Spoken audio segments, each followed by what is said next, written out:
কাজটি করতে পারে দুনিয়াতে, তাহলে সে হলো সবচেয়ে বড় জ্ঞানী। একটা হলো নিজের নফসকে আয়ত্ত করা, আর একটা হলো মৃত্যুর পরে যে জীবনটা আছে সেই জীবনের জন্য আমল করা, মৃত্যুর পরের জীবনের জন্য আমল করা। রাসূলুল্লাহ সাল্লাল্লাহু আলাইহি ওয়াসাল্লাম বলেন এ হলো বড় জ্ঞানী। কিন্তু আমরা তো বড় জ্ঞানী মনে করি যে বড় ইঞ্জিনিয়ার হলে, বড় ডাক্তার হলে, কোটি কোটি টাকার মালিক হলে সে বড় জ্ঞানী। কিন্তু রাসূলুল্লাহ সাল্লাল্লাহু আলাইহি ওয়াসাল্লাম তা বলেন নাই। রাসূলুল্লাহ সাল্লাল্লাহু আলাইহি ওয়াসাল্লাম বলছেন যে জ্ঞানী হলো ওই ব্যক্তি যে নিজের নফসকে আয়ত্ত করে এবং মওতের পরে জীবনের জন্য আমল করে। ওয়াল আজিজু মান ইত্তাবা নাফসু হাওয়াহা ওয়া তামান্না আলাল্লাহ। আর নির্বোধ বেকুব হলো ওই ব্যক্তি নফসু হাওয়া, যার নফস খায়সাতের, যে নাকি দুনিয়ার মধ্যে আপনার মন চাহিদা জিন্দিগি অনুযায়ী চলে। আমার মনে চাইছে 2 নম্বরই করার জন্য 2 নম্বর করলাম, আমার মনে চাইছে শরীয়ত বিরোধী কাজ করার জন্য তাই করলাম। এটা হলো যে আপনার নির্বোধ বেকুব। আবার আশা রাখে যে আল্লাহ আমাকে ক্ষমা করে দিয়ে। আল্লাহর কি গরজ আছে যে তোমাকে ক্ষমা করে দিয়ে? তুমি ইচ্ছাকৃত ভাবে গুনাহ করতেছো, ইচ্ছাকৃত ভাবে তুমি নামাজ কাজা করতেছো, ইচ্ছাকৃত ভাবে শরীয়তের পরিপন্থী কাজ করতেছো, ইচ্ছাকৃত ভাবে খেলাফে শরীয়ত কাজ করতেছো। তো শরীয়তটা তো আল্লাহই দিলেন, তো আল্লাহ রাব্বুল আলামিনের খেলাফ করলে আল্লাহ কি মাফ দিবেন না?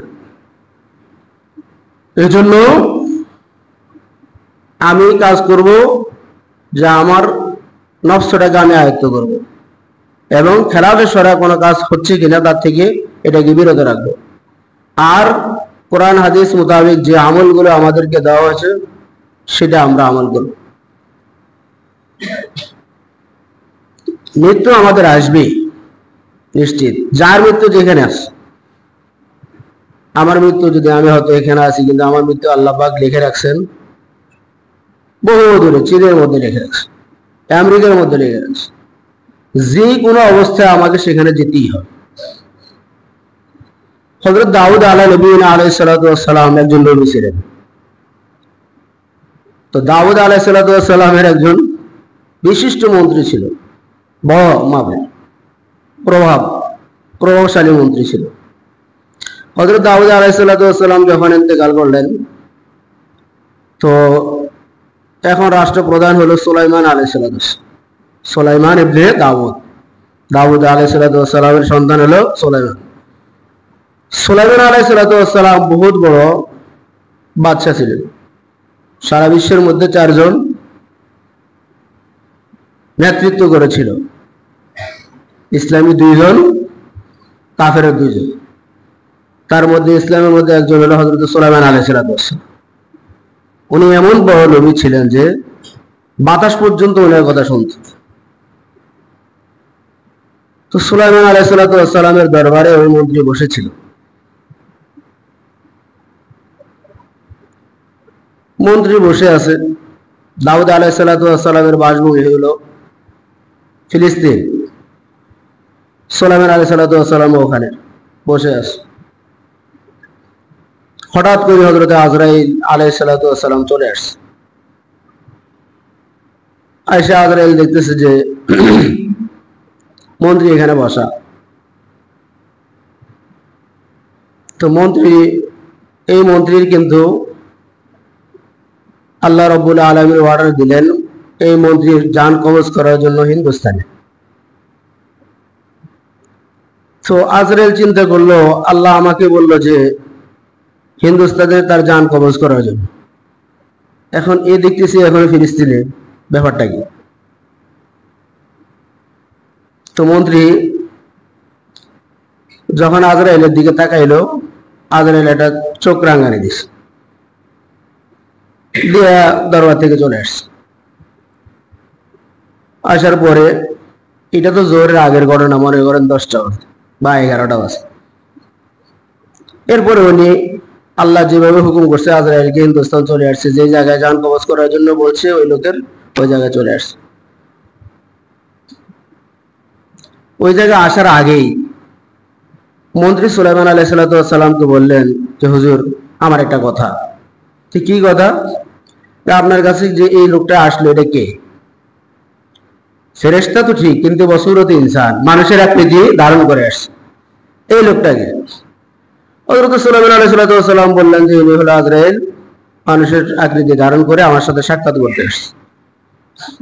তো বলতেছে আমি তো ভয় পাচ্ছি, উনি যেভাবে আমার দিকে তাকাইলো, আমি আর আপনার দরবারে এখন থাকবো না, আপনি আমাকে দূরে কোথাও পাঠাই দেন, হিন্দুস্তানে পাঠাই দেন। তো হযরত সুলাইমান আলাইহিস সালামের যেহেতু বাতাস তো ওনার হুকুম মানে, বাতাসকে বললো যে যাও অমুক জায়গায় আমার মন্ত্রীকে দিয়ে আসো। মন্ত্রীকে দিয়ে গেল হিন্দুস্তানে। এদিক দিয়ে জোরে পরে যান কবজ করার কথা, হযরত আজরাইল এখানে এসে দেখতেছে লোক বসে আছে, যান কবজ করে ফেললো। তাহলে দেখছেন যার যান যেখানে কবজ করবে, যে কোনো বিনিময় হোক না কেন, আল্লাহ তাকে সেখানে পৌঁছায় দিন। পরে আজরাইল পরের দিন যখন নাকি আসলো দরবারের সুলাইমান আলাইহিস সালাম, তো বলতেছে যে তুমি বলে আমার মন্ত্রীর দিকে এরকম চোখ রাঙানি দিয়েছিলে। তো বলতেছে যে হুজুর আসলে দিছি, কারণ হলো এই, আমাকে আল্লাহ অর্ডার করছে, হুকুম করছে এই লোককে আজকে, গতকালকের কথা, গতকালকে জোরে পরে অমুক জায়গায় যান কবজ করার জন্য। আর আমি দেখতেছি সেই লোক এখনো ফিলিস্তিনের মধ্যে আছে, তাহলে এখান থেকে হিন্দুস্তান কত দূরে, এই লোক যাবে কিভাবে? এই জন্য একটা চোখ রাঙানি দিলাম। তাহলে মোট যেটা, আপনার যেখানেই মৃত্যু হোক না কেন, কোনো না কোনো হিকমতে, কোনো না কোনো অবস্থায় আপনাকে সেটা সেখানে যেতেই হবে। আইনামা তাকুনু ইউদরিকুমুল মউত, তোমরা যেখানেই থাকো না কেন মৃত্যু তোমাদেরকে পাবে। ওয়ালা কুনতুম ফি বুরুজিন মুশাইয়াদা, একবার আপনি যদি দেখা যাচ্ছে একটা ঘর নির্মাণ করছেন খুব সুন্দর করে, সেই ঘরের মধ্যে আপনি দেখা যাচ্ছে একবারে একটা প্রাণী, একটা পিঁপড়া পর্যন্ত ঢুকতে পারবে না, এইরকমও যদি আপনি অবস্থা করেন, কিন্তু তারপরেও সেই জায়গার মধ্যে আল্লাহ রাব্বুল আলামিনের হুকুমে আপনার জানটা কবজ হয়ে যাবে, আজরাইল সেখানে ঢুকতে পারবে। হযরতে বাদশাহ হারুনুর রশিদ, এনার সাথে দেখা হলো মামুন, এনার সাথে দেখা হলো বাহলুল নামে একজন আল্লাহর ওলি ছিল। বাহলুল নামে একজন আল্লাহর ওলি ছিল, দরবেশ, যারা আখিরাতের কাজ করে, যারা সর্বদাই আখিরাতের কাজ করে, আল্লাহ আল্লাহ করে। তো বাহলুলের সাথে একবার দেখা হলো বাদশাহ হারুনুর রশিদ। তো হারুনুর রশিদ এখন বাহলুলকে বলতেছে, বুজুর্গ মানুষ, যে হযরত আমাকে কিছু নসিহত করেন, উপদেশ দেন। তো বাহলুল দরবেশ বলতেছে, আচ্ছা বাদশাহ সাহেব, দেখেন তো আপনি যে বাসভবন বানাইলেন এটা তো আপনার, ঠিক না? কয় জি হুজুর আমার। কয় মাশাআল্লাহ, খুব সুন্দর হয়েছে, ঘরটা অনেক বড় হয়েছে, দেখতে খুব সুন্দর দেখা যায়, খুব ভালো দেখা যায়। তো এরপরে বলল, আচ্ছা আপনি কি জানেন যে মৃত্যু একটা জিনিস আছে? তো বাদশা বলে যে হ্যাঁ আমি তো জানি মৃত্যু একটা আছে। তখন এই বাদশাহকে বাহলুল দরবেশ বলল, আম্মা কুসুরুকা ফিদ দুনিয়া ফাওয়াসিআতুন ফালাইতা কবরুকা বাদাল মাউতি ইয়াত্তাসিউ, আপনি দুনিয়ার মধ্যে যে ঘর বানাইলেন, কত সুন্দর ঘর বানাইছেন, এই দুনিয়ার মধ্যে আপনার কত চাকচিক্য, কত জাঁকজমক আপনি চলতেছেন, আমি চাই যে আখিরাতের ঘরটাও আপনার এরকম সুন্দর হোক। আমি চাই যে আখিরাতের বাসভবনটা এরকম সুন্দর হোক। বুঝাইল যে আপনি দুনিয়ার জিনিস দিয়ে দুনিয়ার বাসভবনকে সুন্দর করছেন, তাহলে আখিরাতের বাসভবন যদি আপনাকে সুন্দর করতে হয়, যেই কাজ করা দরকার সেই কাজ এখন থেকে শুরু করেন। আম্মা কুসুরুকা ফিদ দুনিয়া ফাওয়াসিআতুন ফালাইতা কবরুকা বাদাল মাউতি ইয়াত্তাসিউ আব আন্নাকা মালাকতা কুনুজা কিসরা ওয়া উমিরতা সিনিনা ফাকানা মাযা আলাইসাল কবরু গায়াতা কুল্লি হাইয়িন ওয়া তুসআলু বাদাহু আন কুল্লি হাদা। বাদশাকে বলল, বাদশা ধরেন, আপনি দুনিয়ার সবচেয়ে বড় প্রভাবশালী, সবকিছুর মালিক হয়ে গেলেন। আপনি কেসরা, কাইসার রোম পারস্যের বড় ধনভাণ্ডারের মালিক হয়ে গেলেন। আপনার অনেক বছর দেখা যাচ্ছে অতিবাহিত হয়ে গেছে আপনার থেকে, দুনিয়াতে আপনি অনেক হায়াত পাইছেন, কিন্তু এগুলি কি হবে? শেষ পর্যন্ত ওই কবরে যেটা আছে, আপনাকে অবশ্যই কবরে যেতে হবে। আর কবরে যাওয়ার পরে এগুলো সবগুলো আপনার থেকে হিসাব নেওয়া হবে, সবগুলো আপনার থেকে হিসাব নেওয়া হবে। অতএব আপনার কবরটা কিভাবে সুন্দর হবে, কবরের জিন্দিগি কিভাবে সুন্দর হবে, ওই জিন্দিগি নিয়ে আপনি চিন্তা ফিকির করেন। বাচ্চা হারুনুর রশিদের ছেলে মামুনুর রশিদ, উনিও আল্লাহওয়ালা ছিলেন। আমাদের দেশে যারা বাদশাহ হয়, রাষ্ট্রপ্রধান হয়, দেখা যাচ্ছে তারা তো আল্লাহওয়ালা হয় না, তাদের ছেলে সন্তানও আল্লাহওয়ালা হয় না। কিন্তু আগের জমানায় কিছু বাচ্চা ছিলেন যারা আল্লাহওয়ালা ছিলেন, যারা দুনিয়ার কাজও করছে, আখিরাতের কাজও করছে। কিন্তু বর্তমানে যারা আছে এরা তো দুনিয়া নিয়ে ব্যস্ত, কিভাবে আমার গতি ঠিক থাকবে। এতে যদি 1 লক্ষ লোকের মাথাও চলে যায়, 1 লক্ষ লোক যদি নাকি মুর্দা হয়ে যায়, 1 লক্ষ যদি লোক শহীদ হয়ে যায়, তাতে কোনো আফসোস নেই। কিন্তু কয়দিন থাকতে পারবেন চিন্তা করেন, কয়দিন থাকতে পারবো? 60-70 বছরের জিন্দিগি, 80 বছরে পাইলেন, 100 বছরে পাইলেন, তার থেকে তো আর বেশি পাবেন। তা আমার কারণ যে 1 লক্ষ লোক যে মরে যাচ্ছে, আমার কারণ যে 1 লক্ষ লোক যে অন্যায় ভাবে হত্যা করা তাদেরকে হচ্ছে, এগুলো কি আমাকে জবাব দিতে হবে না? অবশ্যই দিতে হবে। তো বাদশাহ হারুনুর রশিদের ছেলে মামুনুর রশিদ উনি বললেন, وَإِذَا حَمَلْتَ عَلَى الْقُبُورِ جَنَازَةً فَاعْلَمْ بِأَنَّكَ بَعْدَهَا مَحْمُولٌ। কাউকে নসিহত করতে উনি বলেন যে, দেখো, আমরা তো কোনো মানুষ যখন মারা যায়, তখন ওই মানুষকে খাটে করে নিয়ে কবর পর্যন্ত নিয়ে যায়। তো তুমি যখন নাকি খাটের যে পায়া, এটা যখন নাকি তুমি তোমার কাঁধে নিবা, খাটটাকে যখন তুমি বহন করবা, তো তুমি জেনে রাখো যে কোনো একদিন তোমাকেও এই খাটের উপর ওঠানো হবে, কোনো একদিন তোমাকেও এই খাটের উপর ওঠানো হবে। তুমি যে মানুষকে কবরের দিকে নিয়ে যাচ্ছ, মানুষকে দাফন করতেছ, এর থেকে তোমার নসিহত অর্জন করা দরকার, উপদেশ হাসিল করা দরকার, যে কোনো একদিন তো এরকম হবে যে আমাকে সকলেই এরকম দাফন করবে, কোনো একদিন তো এরকম আসবে যে আমার খাটিয়া সকলেই এরকম ভাবে কাঁধে নিবে। وَإِذَا حَمَلْتَ عَلَى الْقُبُورِ جَنَازَةً فَاعْلَمْ بِأَنَّكَ بَعْدَهَا مَحْمُولٌ। এজন্য প্যারা হাজিরিন, আখিরাতের চিন্তা ভাবনা করতে হবে, দুনিয়ার জিন্দেগি কিছুই না। রাসূলুল্লাহ সাল্লাল্লাহু আলাইহি ওয়াসাল্লাম বলেন, হাসিবু ক্বাবলা আন তুহাসাবু। খোঁজে তুমি হিসাব নাও, তোমার সকাল থেকে সন্ধ্যা পর্যন্ত যে সময়টা, এই সময়টা তুমি হিসাব নাও। হিসাব তোমার থেকে নেওয়ার আগে তুমি নিজে নিজে হিসাব নিয়ে নাও। সকাল থেকে সন্ধ্যা পর্যন্ত কি কাজ করতেছো, তুমি কি কাজ করতেছো, এই কাজগুলি কি শরীয়ত মোতাবেক হচ্ছে না হচ্ছে না, তুমি একটু চিন্তা ফিকির করো, তোমার থেকে হিসাব। ইমাম গজালি রহমতুল্লাহ আলাইহি উনি বলেন যে 4টা জিনিস যদি মানুষ করে, 4টা কাজ যদি মানুষ করে,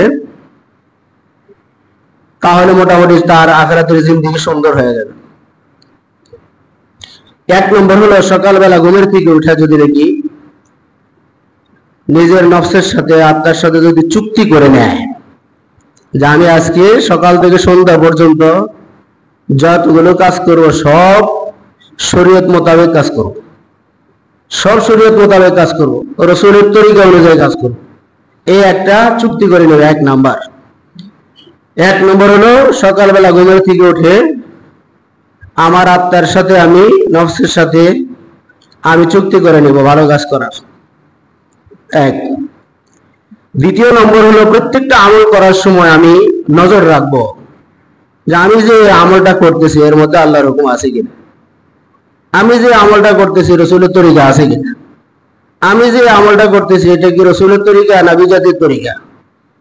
আমি যে আমল করতেছি এটার মধ্যে কি আল্লাহ পাকের সন্তুষ্টি আছে না অসন্তুষ্টি আছে, এটা লক্ষ্য করতে হবে। 3 নম্বর হলো রাত্রে শোয়ার পূর্বে আমাকে হিসাব নিতে হবে যে আমি যে সকালবেলা চুক্তি করছি ওই চুক্তি মোতাবেক কাজ হয়েছে কিনা আমার। 3 নম্বর হলো ঘুমের আগে আমাকে অবশ্যই একটু হিসাব নিতে হবে যে সকালে যে চুক্তি করা হলো সকাল থেকে রাত্রে 10টা পর্যন্ত যে সময়টা আছে এই সময়টার মধ্যে যে কাজগুলো আমি করছি এগুলো শরীয়ত মোতাবেক হলো কিনা। হইলে তো আলহামদুলিল্লাহ, আর যদি না হয় তাহলে 4 নম্বরেও তার জন্য শাস্তি, নফসকে শাস্তি দিতে হবে। যদি শরীয়ত মোতাবেক না হয়, আল্লাহর হুকুম মোতাবেক না হয়, রাসূলের তরিকা মোতাবেক না হয়, নফসকে শাস্তি দিতে হবে। আমরা যে মাদ্রাসা পড়াশোনা করছি বসুন্ধরা ইসলামিক রিসার্চ সেন্টার, মুফতি আব্দুর রহমান সাহেব, আমাদের এক হুজুর ছিলেন। এমনি তো ওখানে তাহাজ্জুদের আমল ছিল, তাহাজ্জুদ 4 রাকাত পড়তে হবে। যদি কোনো ছাত্র তাহাজ্জুদ না পড়তে পারত, দেখা যায় 4 রাকাত পড়ে নেই, ঘুম থেকে ওঠে নাই ঠিক করে, তো শাস্তি দিত যে তুমি 50 রাকাত নফল নামাজ পড়ে আসো। কয় রাকাত? 50 রাকাত।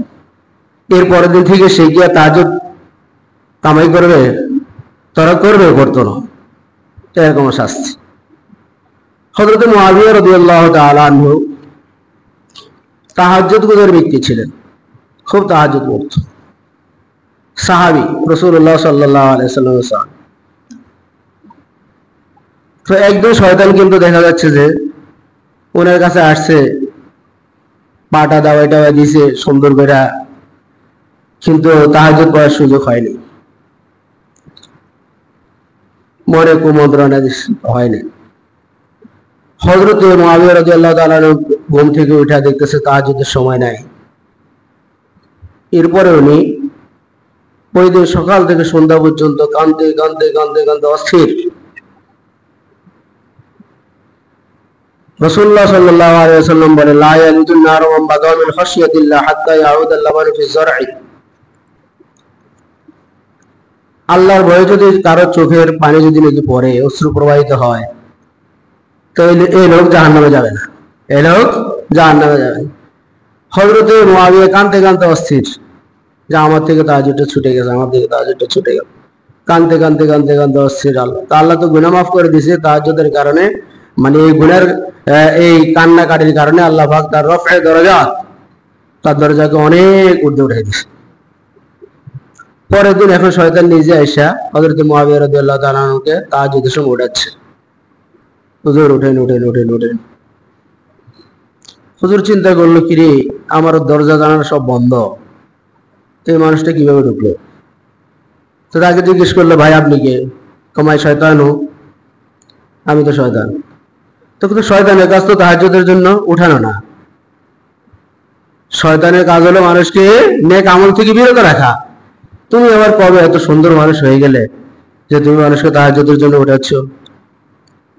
তো শয়তান বলতেছে, হুজুর আসলে আমি গতকালকে আপনাকে অন্তরে কুমন্ত্রণা দিয়া বা যেভাবে হোক আপনি তাহাজ্জুদ পড়তে দিইনি, কিন্তু একদিন তাহাজ্জুদ না পড়ার কারণে আপনি আল্লাহর দরবারে যে কান্নাকাটি করছেন, এই কারণে আল্লাহ পাকের যতটুকু নিকটবর্তী আপনি পৌঁছছেন, আপনি কয়েক বছর তাহাজ্জুদ পড়লেও তো নিকটে যাইতে পারতেন না। তাহলে তাদের একটা আমল ছুটে গেছে, এর জন্য তারা কিভাবে কান্নাকাটি করছে। তা আমাদেরকে যদি কোনো আমল এভাবে ছুটে যায়, তাহলে নফসকে শাস্তি দিতে হবে, আল্লাহর দরবারে কাঁদতে হবে যে আল্লাহ তুমি আমাকে মাফ করে দাও, ক্ষমা করে দাও। জাহান্নামের আগুন নিবানোর জন্য বান্দার চোখের পানি যথেষ্ট।